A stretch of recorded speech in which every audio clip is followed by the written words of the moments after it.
A few months ago, I was nominated for governor of the great state of New York to run against Mr. John T. Smith and Mr. Blank J. Blank on an independent ticket. I somehow felt that I had one prominent advantage over these gentlemen, and that was good character. It was easy to see by the newspapers that if ever they had known what it was to bear a good name, that time had gone by. It was plain that in these latter years they had become familiar with all manner of shameful crimes. But at the very moment that I was exalting my advantage and joying in it in secret, there was a muddy undercurrent of discomfort riling the deeps of my happiness, and that was the having to hear my name bandied about in familiar connection with those of such people.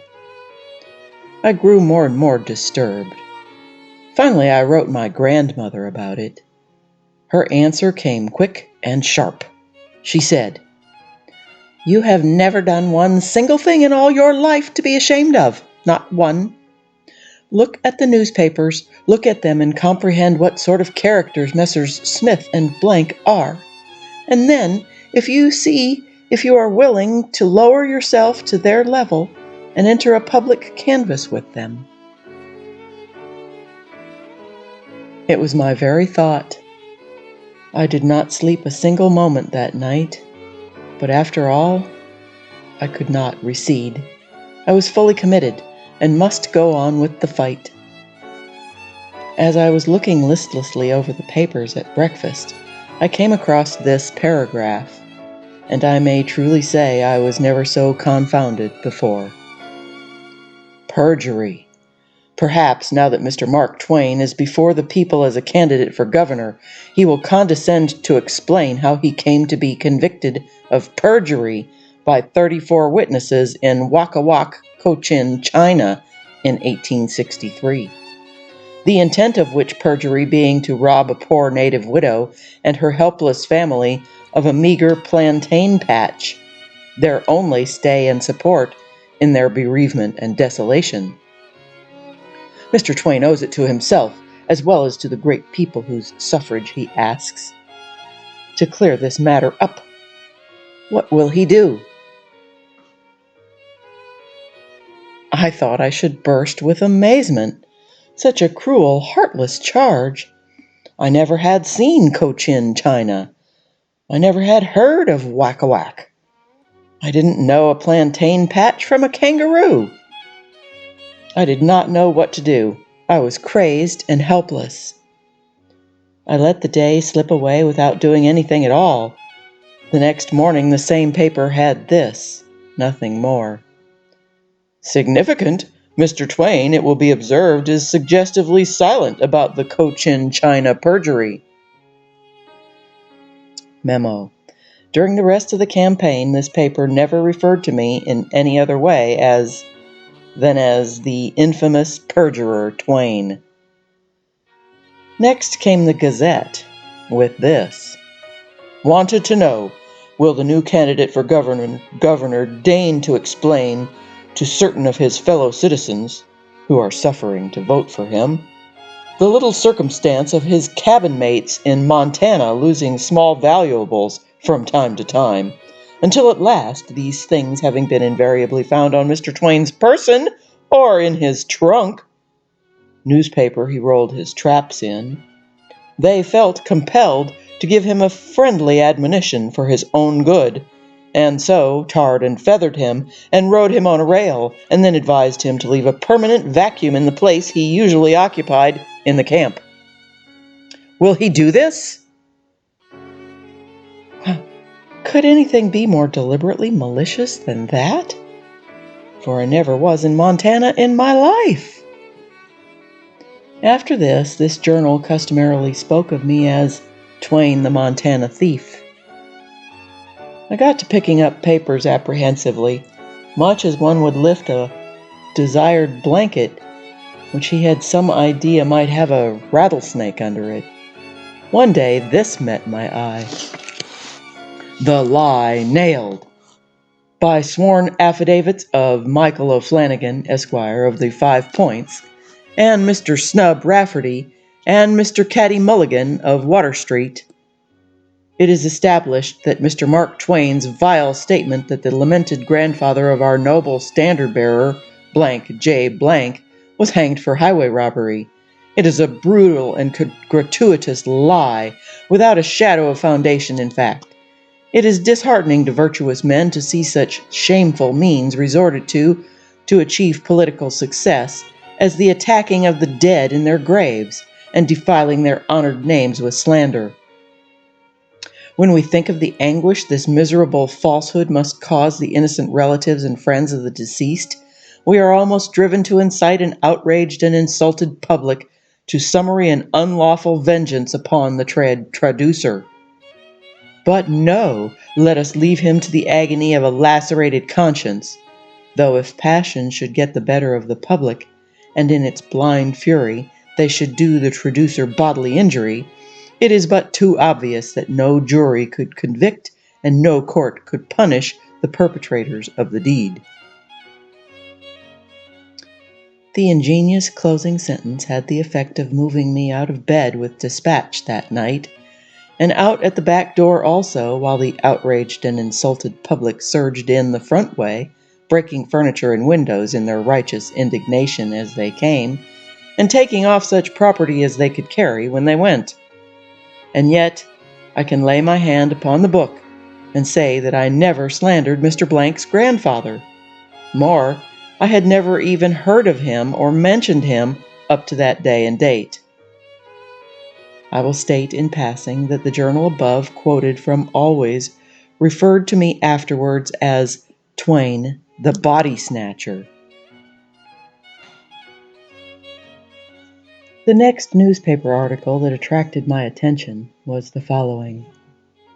A sweet candidate.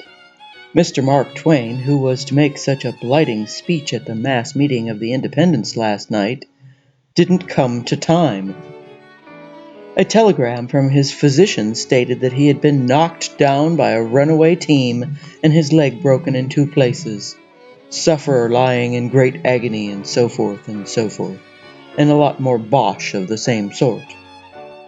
And the Independents tried hard to swallow the wretched subterfuge and pretend that they did not know what was the real reason of the absence of the abandoned creature whom they denominate their standard-bearer.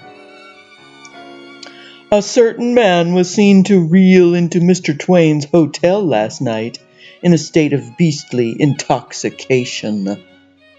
It is the imperative duty of the Independents to prove that this besotted brute was not Mark Twain himself. We have them at last. This is a case that admits of no shirking. The voice of the people demands in thunder tones, who was that man? It was incredible, absolutely incredible, for a moment, that it was really my name that was coupled with this disgraceful suspicion. 3 long years had passed over my head since I had tasted ale, beer, wine, or liquor of any kind.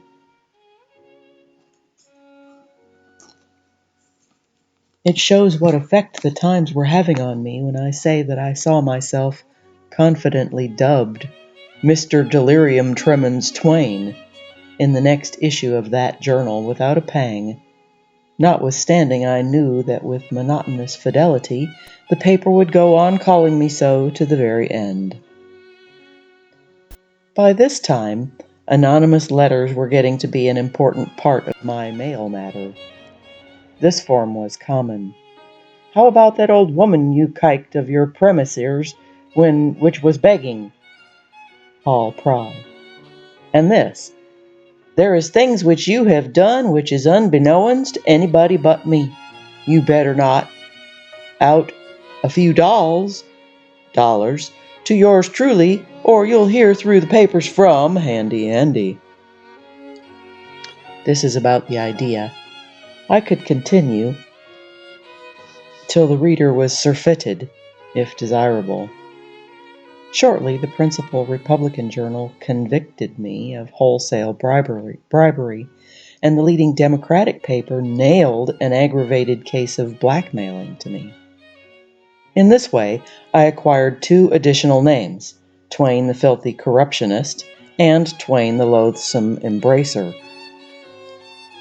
By this time, there had grown to be such a clamor for an answer to all the dreadful charges that were laid to me that the editors and leaders of my party said it would be political ruin for me to remain silent any longer. As if to make their appeal the more imperative, the following appeared in one of the papers the very next day. "Behold the man! The independent candidate still maintains silence, because he dare not speak. Every accusation against him has been amply proved, and they have been endorsed and re-endorsed by his own eloquent silence, till at this day he stands forever convicted. Look upon your candidate, independents. Look upon the infamous perjurer, the Montana thief, the body snatcher. Contemplate your incarnate delirium tremens, and your filthy corruptionist, your loathsome embracer. Gaze upon him, ponder him well, and then say, if you can, give your honest votes to a creature who has earned this dismal array of titles by his hideous crimes, and dares not open his mouth in denial of any one of them." There was no possible way of getting out of it, and so in deep humiliation I set about preparing to answer a mass of baseless charges and mean and wicked falsehoods. But I never finished the task, for the very next moment a paper came out with a new horror, a fresh malignity, and seriously charged me with burning a lunatic asylum with all its inmates, because it obstructed the view from my house. This threw me into a sort of panic. Then came the charge of poisoning my uncle to get his property, with an imperative demand that the grave should be opened. This drove me to the verge of distraction. On top of this, I was accused of employing toothless and incompetent old relatives to prepare the food for the foundling hospital when I was warden. I was wavering, and at last, as a due and fitting climax to the shameless persecution that party rancor had inflicted upon me, 9 little toddling children, of all shades of color and degrees of raggedness, were taught to rush onto the platform at a public meeting and clasp me around the legs and call me Pa. I gave it up. I hauled down my colors and surrendered. I was not equal to the requirements of a gubernatorial campaign in the state of New York. And so I sent in my withdrawal from the candidacy, and in bitterness of spirit, signed it, "Truly yours, once a decent man, but now Mark Twain, IP, MT, BS, DT, FC, and LE. Infamous perjurer, IP. Montana thief, MT. Body snatcher, BS. Delirium Tremens, DT. Filthy corruptionist, FC. Loathsome embracer, LE.